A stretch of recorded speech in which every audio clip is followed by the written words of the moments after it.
नमस्कार, बहुत स्वागत है आपका। 5 शहर 5 खबर देख रहे हैं आप और मैं हूं आपके साथ शिवम सोनी।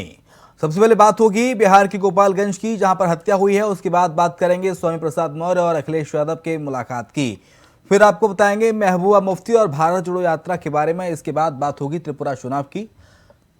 साथ ही आपको बीजेपी और कांग्रेस ने अपने उम्मीदवारों का ऐलान किया है, इसके बारे में भी हम आपको बताएंगे। और आखिर में सीएम योगी के एक बयान का जिक्र करेंगे जिसमें सियासत गरमाई हुई है। तो चलिए शुरुआत करते हैं 5 शहर 5 खबर की।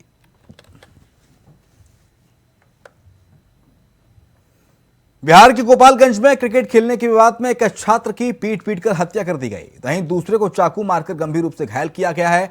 घटना शुक्रवार को नगर थाना क्षेत्र के बसडीला गांव में घटी है। मृतक छात्र का नाम अंकित कुमार है, जो एनसीसी कैडेट का छात्र था और इसी साल इंटरमीडिएट की परीक्षा देने वाला था, जबकि दूसरा छात्र हरिओम का गोरखपुर में इलाज चल रहा है। मामले की सूचना के बाद पुलिस पहुंची और जांच में जुटी है। घटना के बाद पोस्टमार्टम कराकर शव जैसे ही गांव में पहुंचा, लोग आक्रोशित हो गए और हंगामा करने लगे। मृतक के परिजनों को सड़क पर रखकर शव रखकर प्रदर्शन किया गया है। इसके साथ ही इस दौरान आरोपी पक्ष की ओर से मृतक के परिजनों और पुलिस पर पथराव भी किया गया। घटना के बाद से पुलिस को स्थिति सामान्य करने के लिए बल का प्रयोग और हवाई फायरिंग भी करनी पड़ी। शैलेंद्र श्रीवास्तव जुड़ गए हमारे साथ, हमारे सहयोगी गोपालगंज से सीधे लाइव जुड़ गए हैं। शैलेंद्र का रुख कर लेते हैं। शैलेंद्र, क्या है पूरी खबर? चाकूबाजी की घटना सामने आई है गोपालगंज से। ये जो पूरा घटना है क्रिकेट खेलने को लेकर बच्चों में विवाद हुआ और कल देर शाम की घटना है, जहां पर कि दो दोस्त हैं जो कि जा रहे थे, जिनके साथ कुछ लोगों द्वारा मारपीट किया गया। मारपीट करने के बाद वो जख्मी हो गए। जख्मी हालत में एक दोस्त की मौत हो जाती है। स्थानीय पुलिस को सूचना मिलने पर वहां पहुंचती है, जिसके बाद से वहां पे सांप्रदायिक दंगा जैसे एक माहौल पैदा हो जाता है, जिसको लेके कि जिला के एसपी, डीएम और कई थानों के पुलिस वहां पे लगातार आज तकरीबन 24 घंटे से कैंप कर रही है और पूरी स्थिति इस समय काबू में है। जो परिजन है उनको पोस्टमार्टम के बाद शव को दे दिया गया है। वो शव को अपना अंतिम संस्कार कर दिए हैं, लेकिन एहतियातन के साथ पूरे जो घटना स्थल है वहां और जो परिजन का, जो पीड़ित का घर है, वहां पर दोनों जगह पर वहां पर पुलिस कैंप कर रही है। अभी इस पूरे मामले में गोपालगंज एसपी स्वर्ण प्रभात ने बताया कि कुल 6 आदमी की गिरफ्तारी हुई है और सभी लोगों से पूछताछ की जा रही है और इसमें इस घटना में कितने लोग संलिप्त हैं उनकी भी खोज की जा रही है। क्योंकि वहां पे तमाम सीसीटीवी कैमरे लगे हुए हैं जहां पे घटना हुई है, तो सीसीटीवी कैमरे पुलिस खंगालने में जुटी हुई है और सीसीटीवी के आधार पे जो कार्रवाई हुआ उसको करेगी। डीएम जो नौल चौधरी है, उन्होंने बताया कि पूरे घटना को लेके पूरे जो क्षेत्र है उसमें पुलिस के जवान, कई थानों के पुलिस को तैनात किया गया है ताकि किसी तरह के दूसरा घटना नहीं हो पाए। आज सुबह कुछ लोगों द्वारा पुलिस के ऊपर पथराव करने की भी खबर आई, जिसमें पुलिस ने तुरंत उस स्थिति पे काबू पा लिया। ड्रोन कैमरे की मदद से चारों तरफ देखी जा रही है। इलाके में तकरीबन 2 से 3 किलोमीटर अंदर में चारों जगह पुलिस लगातार छापेमारी कर रही है और किसी भी तरह के कोई अप्रिय घटना सामने नहीं है, जिसके लेके जिला प्रशासन और गोपालगंज पुलिस अधीक्षक स्वर्ण प्रभात और गोपालगंज डीएम नौल किशोर चौधरी लगातार इस पे नजर बना के रखे हुए हैं। जी, क्रिकेट खेलने को लेकर दरअसल किस बात को लेकर ये पूरा विवाद गहराया था शैलेंद्र? चलूं कि जो नगर थाना है, नगर थाना के बसडीला एक जगह है, बसडीला में के लड़के और जो बगल में एक और परसमा जगह है, परसमा गांव है, वहां का लड़के, दोनों गांव की जो बीच की दूरी है उसको तकरीबन 500 मीटर की दूरी है दोनों गांव के बीच में। दोनों गांव के बीच के लड़के क्रिकेट खेल रहे थे। ये एक हफ्ते पहले की कहानी है, जिसमें उसी दौरान विवाद हुआ, जैसे कि एसडीपीओ नरेश पासवान जो सदर एसडीपीओ उन्होंने बताया, और उसी के दौरान ये झगड़ा हुआ। झगड़ा को लेकर ये विवाद पूरा खड़ा हुआ है। जी, फिलहाल 6 लोगों को गिरफ्तार किया गया इस पूरे घटनाक्रम में। इसके साथ साथ जो चाकूबाज व्यक्ति था, क्या उसे गिरफ्तार किया गया है पुलिस ने? उसका पहले क्रिमिनल रिकॉर्ड क्या रहा है, आपराधिक रिकॉर्ड पहले का रहा है क्या? देखिए, बहुत अच्छी बात है। इसमें हुआ क्या है कि जो भी नामजद एफआईआर हुआ है उस सारे लोगों की गिरफ्तारी के लिए पुलिस लगातार छापेमारी कर रही है। अभी कुछ देर पहले जो खबर आया उसमें ये खबर आया कि घर के छत पे कुछ लोग छिपे हुए हैं, जिसको लेके वो कुचायकोट थाना अध्यक्ष जो कि वहां पे तैनात है, उनके द्वारा किरण शंकर और जो वहां पे जादवपुर थाना अध्यक्ष है उनके द्वारा कुछ टीम की गठन करके वहां पे छापेमारी के लिए भेजा गया। अभी इस पूरे मामले में 6 लोगों की गिरफ्तारी हुई है और पुलिस को ये कहना है कि जल्द से जल्द जितने भी इसमें आरोपी हैं सभी को तत्काल गिरफ्तार कर लिया जाए और गिरफ्तार करके उनके तलाशी में पीछे परिजनों दिया की जाए। क्या मांग है, क्योंकि परिजनों ने शव रखकर हंगामा किया, चक्काजाम किया, क्या परिजन अभी शांत हैं? इलाके में माहौल तनावपूर्ण तो नहीं है फिलहाल? अभी कोई तनावपूर्ण माहौल नहीं है। परिजन हल्ला हंगामा किए थे, उनके जो करीबी थे उन्होंने हल्ला हंगामा किए थे, लेकिन सबसे बड़ी बात यह रहा कि समय रहते जो गोपालगंज एसपी है स्वर्ण प्रभात और गोपालगंज डीएम नवल किशोर चौधरी वो दोनों वहां पे पहुंच गए और पहुंचने के बाद से पूरी स्थिति को काबू कर लिया गया। हालांकि भारी मात्रा में महिला पुलिस और पुलिस के जवानों को वहां पे तैनाती कर दी गई है ताकि किसी भी तरह की कोई अप्रिय घटना हो। एहतियातन के तहत पुलिस लगातार वहां पे कैंप कर रही है, गश्ती कर रही है, ड्रोन कैमरे की मदद से निगरानी रखा जा रहा है। तमाम ये वो काम किया जा रहा है जिसकी वजह से आगे कोई गड़बड़ी नहीं फैला सके, चाहे कोई ऐसा गड़बड़ी। क्योंकि इस तरह की जब घटनाएं होती है, जो सांप्रदायिक बातें आती है, दो समुदाय के बीच में झगड़ा होती है, तो उस समय कोई ना कोई थॉट जो कि सामाजिक तत्व के लोग हैं उसको जो माहौल है इसको बिगाड़ने के लिए तमाम कोशिश करते हैं, उसको न खराब किया जाए। इसको लेके जो गोपालगंज एसपी और गोपालगंज डीएम है लगातार हर पल पल की घटनाओं पे नजर बना के रखे हुए। जी चलिए, बहुत शुक्रिया आपका तमाम सारी जानकारी को साझा करने के लिए शैलेंद्र। समाजवादी पार्टी के अध्यक्ष अखिलेश यादव ने रामचरितमानस विवाद के बीच स्वामी प्रसाद मौर्य को तलब किया है। स्वामी प्रसाद मौर्य अखिलेश यादव के सामने अपना पक्ष रखने के लिए यूपी की राजधानी लखनऊ स्थित सपा कार्यालय पहुंचे। सपा कार्यालय में अखिलेश यादव और स्वामी प्रसाद मौर्य के बीच मुलाकात हुई। समाजवादी पार्टी से जुड़े सूत्रों के मुताबिक रामचरितमानस को लेकर स्वामी प्रसाद मौर्य के विवादित बयान को लेकर अखिलेश यादव ने उन्हें तलब किया है। बताया जाता है कि स्वामी प्रसाद मौर्य के रामचरितमानस को लेकर दिए गए बयान और उसके बाद भी लगातार बयानबाजी से अखिलेश यादव नाराज हैं।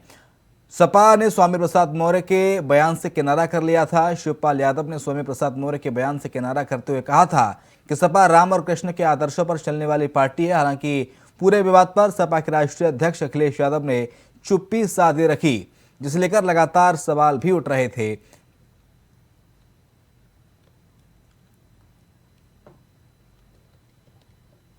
जो बयान दे रहे हैं, आप बयान दे रहे हैं, आपने बयान दिए थे उस पर क्या कहेंगे?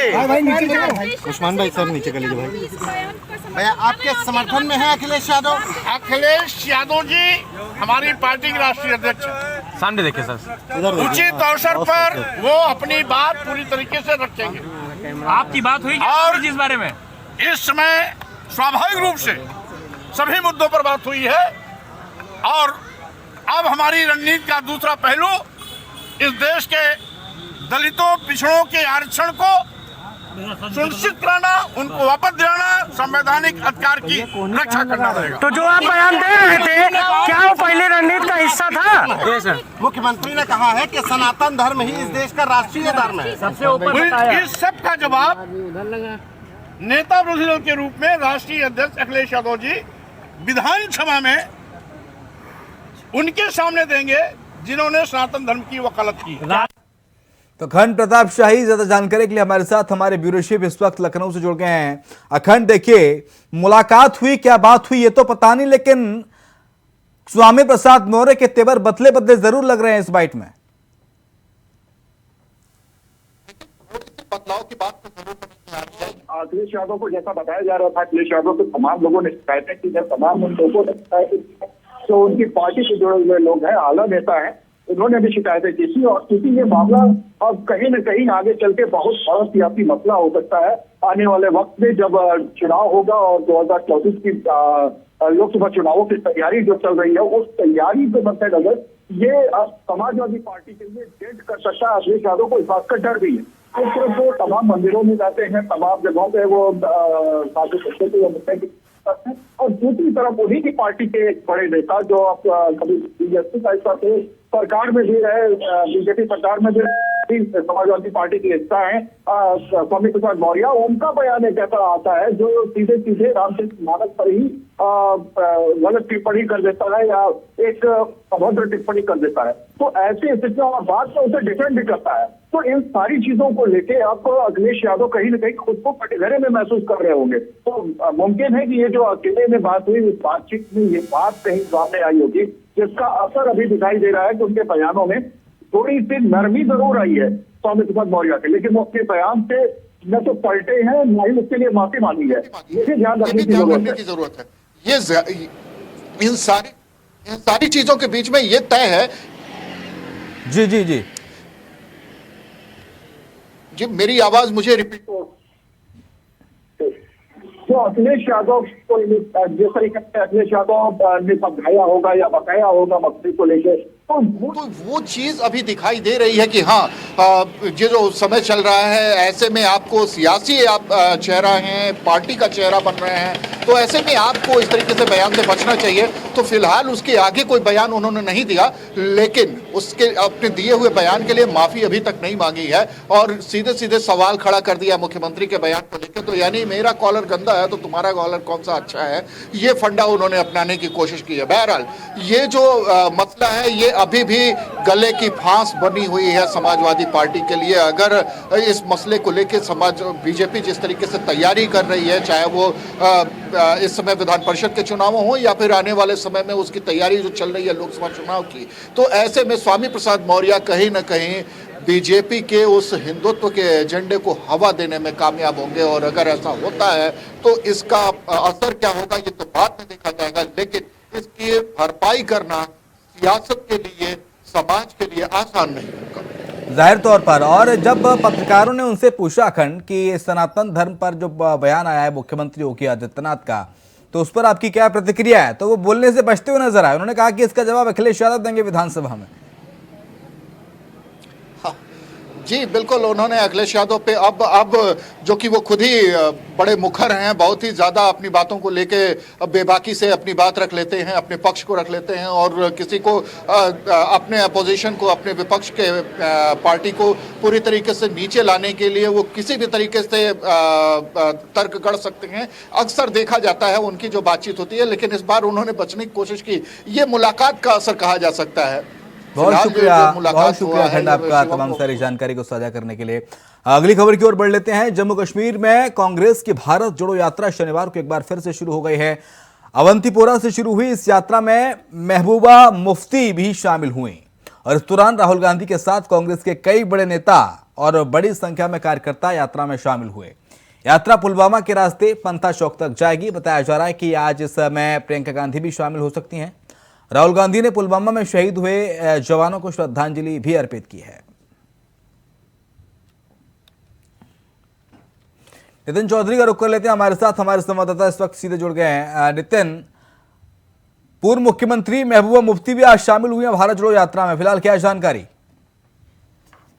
जी देखिए शिवम, बिल्कुल कांग्रेस की जो भारत जोड़ो यात्रा है कल जो है रोक दी गई थी तो कुछ देर के लिए, लेकिन उसके बाद आज फिर कांग्रेस की जो भारत जोड़ो यात्रा है वो अवंतीपुर से जो है शुरू कर दी गई है। उसमें खुद पीडीएफ की जो नेता हैं महबूबा मुफ्ती उनके साथ में नजर आई और कहा जाता है कि जिस तरीके से महबूबा मुफ्ती जो है उनके साथ में नजर आ रही है, उनके साथ में प्रियंका गांधी, तमाम बड़े बड़े जो कांग्रेस के नेता हैं वो तमाम जो उनके साथ में नजर आए थे। बताया जा रहा है कि पुलवामा में जो लोग शहीद हुए हैं राहुल गांधी ने उनको श्रद्धांजलि भी दी है और उनके जो है साथ साथ में ये भी कहा जाता है पुलवामा के रास्ते होते हुए जो यात्रा है वो निकलेगी। उसी के बाद में जो महबूबा मुफ्ती जो साथ में नजर आई और साथ ही बड़े बड़े जो नेता हैं उनके साथ में तमाम नेता उनके साथ में आए और कार्यकर्ता भी जो है इसमें यात्रा में शामिल नजर आए थे। जी लेकिन इसके साथ साथ कल जो आरोप लगाए गए थे राहुल गांधी के द्वारा सिक्योरिटी को लेकर कि सिक्योरिटी नहीं थी प्रॉपर, इसलिए यात्रा आगे नहीं बढ़ी, यात्रा को रोक दिया गया, राहुल गांधी रुक गए और दूसरी गाड़ी से पीछे की तरफ चले गए।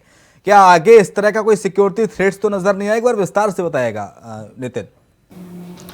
देखिए शिवम, बिल्कुल जिस तरीके से कल यात्रा को जो है कुछ देर के लिए रोका गया था उसमें जो है खुद पार्टी के राष्ट्रीय अध्यक्ष जो है मल्लिकार्जुन खड़गे ने जो है आज गृह मंत्री अमित शाह से भी इस पे जो है लेटर लिख के जो है जवाब मांगा है। जिस तरीके से पुलिस प्रशासन की जो बात यहाँ पर कही जा रही थी कि पुलिस प्रशासन जो यात्रा में शामिल नहीं नजर आ रहे थे, तो लेकिन उसका जो जवाब जो उन्होंने मांगा है, तो लेकिन अब देखना यही होगा कि जिस तरीके से जो है कल यात्रा को रोकी गई थी तो उसी में अब पुलिस प्रशासन पूरी तरीके से कल नजर नहीं आ रहा था। तो उसको देखते हुए राहुल गांधी कल जो है वापसी जो है गाड़ी के द्वारा अपने वापसी निकल गए थे। लेकिन आज भी ये जो यात्रा जो है दोबारा अवंतीपुर से शुरू की गई है तो उसमें पीडीएफ की जो नेता है महबूबा मुफ्ती उनके साथ में नजर आई थी, प्रियंका गांधी समेत बड़े बड़े जो नेता हैं कांग्रेस पार्टी के वो लोग सभी इनके साथ में शामिल थे। कांग्रेस के तमाम बड़े जो कार्यकर्ता हैं जो यात्रा में शामिल है। जिस तरीके से यात्रा चल रही है, काफी दिनों से यात्रा यहाँ पर चल रही थी, तो लेकिन कल पुलिस प्रशासन की वजह से इसे रोका गया था। तो लेकिन आज जो है ये यात्रा में जो पुलिस प्रशासन है वो पूरी तरीके से अलर्ट नजर आया, क्योंकि महबूबा मुफ्ती जो है वहाँ पीडीएफ की नेता है तो उनके साथ में तमाम पुलिसकर्मी भी जो है साथ ही थे। कल जो सुरक्षा की बात की जा रही रही थी। सुरक्षा के घेरे में खुद जो सुरक्षा कर्मी है राहुल गांधी के,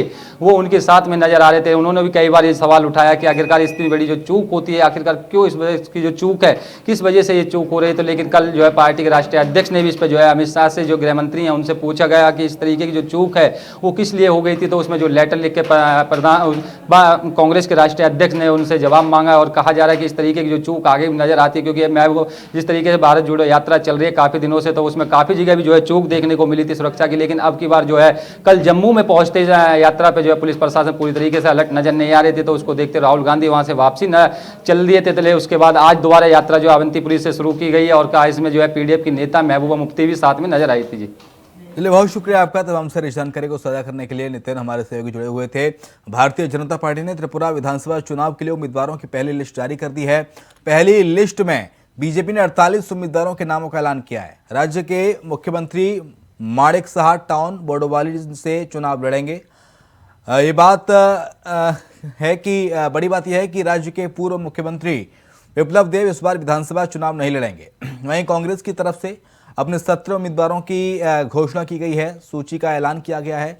सुदीप रॉय वर्मन अगरतला से चुनाव लड़ेंगे। वहीं टाउन बारदोवाली सीट से सीएम माणिक साहा के सामने आशीष कुमार साहा को उम्मीदवार बनाया गया है। दोनों के बीच कड़ी टक्कर होने की संभावना बताई जा रही है। त्रिपुरा में 60 विधानसभा सीटों पर 16 फरवरी को मतदान होने जा रहा है और यहां पर 2 मार्च को नतीजे आएंगे। नामांकन की तारीख 30 जनवरी है। उम्मीदवारों की जानकारी, नॉमिनेशन की जांच 31 जनवरी हुए हैं और त्रिपुरा के प्रत्याशियों के नामों का ऐलान किया है भारतीय जनता पार्टी और कांग्रेस ने।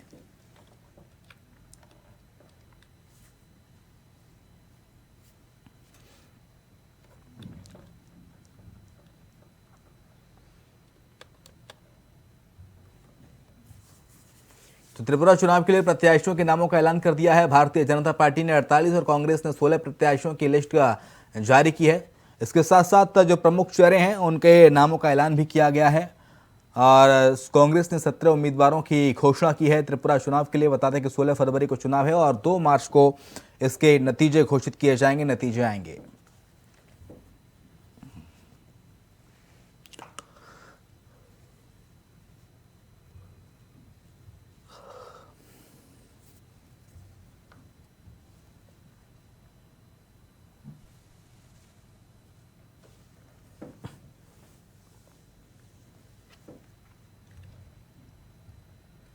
दिनकर आनंद ज्यादा जानकारी के लिए हमारे साथ हमारे सहयोगी इस वक्त सीधे लाइव जुड़ गए हैं। दिनकर, कांग्रेस और भारतीय जनता पार्टी दोनों ही पार्टियों ने त्रिपुरा में चुनाव की तारीखों के पहले यानी कि आज प्रत्याशियों की सूची का ऐलान कर दिया है। जी शिवम, आज कांग्रेस और बीजेपी दोनों ने अपनी पहली लिस्ट जारी कर दी है। कांग्रेस ने जहां 17 सीटों पे अपनी लिस्ट जारी की, वहीं बीजेपी ने 48 सीटों पे अपने उम्मीदवारों की घोषणा की है। बता दें कि इस बार त्रिपुरा में बीजेपी के लिए अहम रणनीतिक लड़ाई रहने वाली है, क्योंकि त्रिपुरा में लेफ्ट और कांग्रेस का गठबंधन इस बार हो गया। 43 सीटों पर जहां सीपीआई लड़ रही है, वहीं पे 17 सीटों पे कांग्रेस लड़ रही है। एक बात यहाँ पे गौर करने वाली बात है कि बीजेपी ने आईपीएफटी के साथ गठबंधन किया है, जो कि पिछले चुनाव में उसके लिए काफ़ी फायदेमंद रहा और जिसके बाद बीजेपी एक बार सत्ता में आई। फिर इस बार बीजेपी के लिए अहम लड़ाई है कि क्या इस बार लेफ्ट और कांग्रेस, जो एक दूसरे के धुर विरोधी थे, एक बार सामने आ गए हैं, क्या इस बार वो अपना सत्ता बचा पाएगी? बीजेपी के लिए अहम सवाल है शिवम। और इसके साथ साथ सीएम माणिक साहा का नाम का ऐलान किया गया है कि वो टाउन बारदोवाली से चुनाव लड़ेंगे। उनके ठीक सामने कांग्रेस की ओर से आशीष कुमार साहा को उतारा गया है। लेकिन बड़ी बात यह है कि कौन कौन से वो बड़े चेहरे हैं जिन पर दांव इस पहली सूची में लगाया है दोनों ही राजनीतिक दलों ने। जैसा आपने बताया कि सीएम माणिक शाह पे जैसे बीजेपी ने लगाया और इधर से फिर कांग्रेस ने लगाया, तो आपको एक चीज़ ये देखनी पड़ेगी कि बीजेपी ने उत्तराखंड जैसा जो रिवाज बदलने की जो बीजेपी की जो आदत है उसको यहाँ पे दोहराने की कोशिश की है। दरअसल आप देखें तो त्रिपुरा की लड़ाई शुरुआत से लेकर अब तक लेफ्ट पार्टी और कांग्रेस के बीच रही है, लेकिन 2018 के चुनाव में बीजेपी ने आईपीएफटी के साथ गठबंधन किया और एकदम से धाराशायी कर दिया। कांग्रेस 0 सीटों पे सिमट गई। कांग्रेस की जो वोट प्रतिशत थी वो 1.79% पे रह गई। कहाँ कांग्रेस 18 सालों तक त्रिपुरा में राज की और कहाँ कांग्रेस के 0 सीट। ये अपने आप में दिखाता है कि बीजेपी ने किस तरीके से लेफ्ट का किला यानी कि लाल किला और कांग्रेस के गढ़ को ध्वस्त किया था 2018 में। लेकिन इस बार बीजेपी के लिए अहम रणनीति रहने वाली है शिवम, क्योंकि जो पिछले चुनाव में उनको आईपीएफटी का फायदा मिला था वो इस बार शायद ना मिल पाए, क्योंकि इस बार यहाँ पे टीएमसी तृणमूल कांग्रेस, यहाँ पे ममता बनर्जी यहाँ पे काफ़ी एक्टिव रही और ममता बनर्जी ने पिछले चुनाव से पहले यानी कि 2016 में कांग्रेस के 6 विधायकों को अपने साथ मिलाकर पार्टी को और मजबूत करने की कोशिश की थी। शिवम, चलिए बहुत शुक्रिया दिनकर आपका तमाम सारी जानकारी को साझा करने के लिए। उत्तर प्रदेश के मुख्यमंत्री योगी आदित्यनाथ राजस्थान के जालौर दौरे पर हैं। यहाँ उन्होंने भीनमाल में नीलकंठ महादेव मंदिर के एक कार्यक्रम में कहा कि निजी स्वार्थ से ऊपर उठकर हम राष्ट्रीय धर्म से जुड़ते हैं। यदि हम राष्ट्रीय धर्म से जुड़ते हैं तो देश सुरक्षित होता है। हमारे धर्म स्थलों को तोड़ा जाता है और उनका फिर से पुनर्निर्माण भी होता है। अयोध्या में 500 साल बाद भव्य राम मंदिर बन रहा है और मोदी जी के प्रयास से भव्य राम मंदिर के निर्माण का काम आज पूरा होने जा रहा है। आज भारत का राष्ट्रीय मंदिर भगवान राम के मंदिर के रूप में स्थापित हो रहा है और मुझे बहुत प्रसन्नता है कि रामलला अगले 1 वर्ष में अपने भव्य मंदिर में विराजमान होंगे।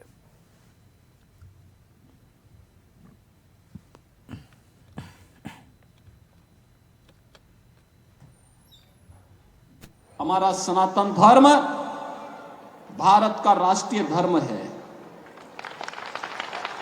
हम सब अपने व्यक्तिगत स्वार्थों से ऊपर उठ करके अपने इस राष्ट्रीय धर्म के साथ जुड़ते हैं। हमारा देश सुरक्षित हो, हमारे मान बिंदुओं की पुनर्स्थापना हो, गौ ब्राह्मण की रक्षा हो। अखंड प्रताप शाही जुड़ गए हमारे साथ, हमारे ब्यूरो चीफ लखनऊ से सीधे लाइव। अखंड, एक नई बहस छिड़ गई है देश में योगी आदित्यनाथ के इस बयान के बाद कि सनातन धर्म हमारा राष्ट्र धर्म है। बिल्कुल एक नई बहस इसको कहा जा सकता है। जिस तरीके से जो देखने को मिला है, कांग्रेस जिस तरीके से हमलावर हो रही है, उसमें भी उदित राज को आगे किया गया है। तो उदित राज का जो बयान है वो कहीं ना कहीं इस बात की तरीके से वो बीजेपी पे हमलावर रुख अख्तियार करना चाहते हैं कि आप सर्वधर्म की बात कर रहे हैं अगर, तो इसमें बाकी धर्मों की बात कहाँ चली जाती है? सिख, जैन, मुस्लिम और तमाम बौद्ध धर्म, तमाम धर्म कहाँ चले गए? तो ऐसे में उन्होंने उनसे मुख्यमंत्री योगी आदित्यनाथ से पूछ लेना चाहिए। आपको दोनों चीज़ों को समझने की ज़रूरत है।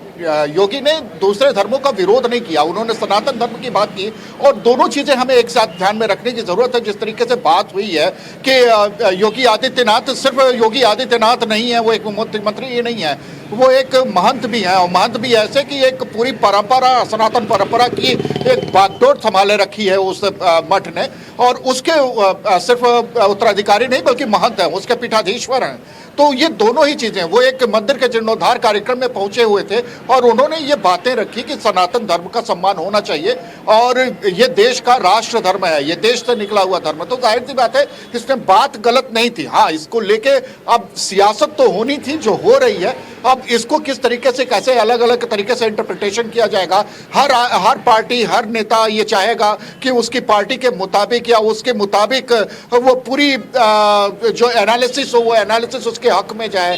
तो वो बीजेपी पे हमलावर रुख अख्तियार कर रहे हैं। बीजेपी कहीं डिफेंड नहीं कर रही है क्योंकि बीजेपी जानती है कि ऐसे अगर हमले होंगे तो कहीं ना कहीं ऐसे बयानों को और तरजीह मिलेगी। ऐसे में बीजेपी का वोट बैंक जो है वो वोट बैंक भी कहीं ना कहीं सॉलिड होगा। तो ये सारी चीज़ें एक साथ चल रही हैं। चूंकि अब समय वो दोनों ही राज्यों में चुनाव का, चाहे मध्य प्रदेश हो या राजस्थान हो, दोनों ही राज्यों में विधानसभा चुनाव होने हैं और उसके तुरंत बाद लोकसभा चुनाव भी होने हैं। तो ये जो स्थितियां हैं इसमें कहीं ना कहीं इस बात की तरफ भी इशारा जाता है कि राजनीति अपने चरम पे पहुंचेगी अगर कोई भी बयान आता है और अगर धर्म से जुड़ा हुआ बयान आता है, राष्ट्र से जुड़ा हुआ बयान आता है तो उसकी एनालिसिस की जाएगी, उसकी मीमांसा की जाएगी।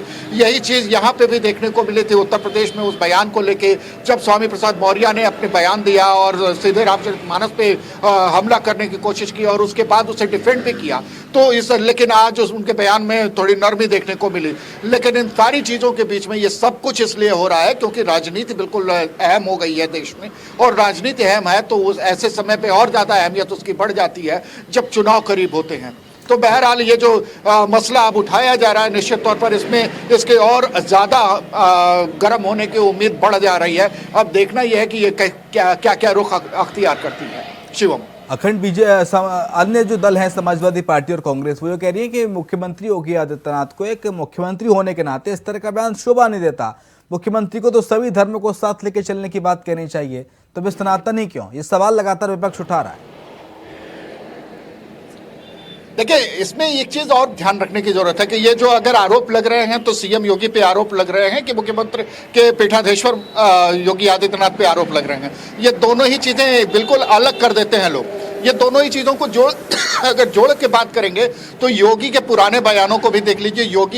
योगी वो शख्स हैं जिन्होंने कहा था पिछले 2019 के चुनावों के पहले उन्होंने एक टीवी चैनल पे बातचीत करने के दौरान उन्होंने कहा था कि मुझसे अगर आप पूछते हैं, उनसे पूछा गया था कि आप ईद मनाएंगे नहीं मनाएंगे, तो उन्होंने कहा था कि आप मुझसे अगर पूछते हैं तो हिंदू धर्मावलंबी होने के नाते, हिंदू महंत होने के नाते मैं बिल्कुल नहीं मनाऊंगा, लेकिन एक मुख्यमंत्री होने के नाते मेरी जो कोशिश है वो कोशिश ये रहेगी कि सभी लोग जो भी किसी भी धर्म को मानने वाला हो, चाहे वो मुस्लिम हो, हिंदू हो, कोई भी हो, तो वो अपने त्योहारों को, पर्वों को बेहतर तरीके से और शांतिपूर्ण तरीके से मना सके, सौहार्दपूर्ण माहौल में मना सके।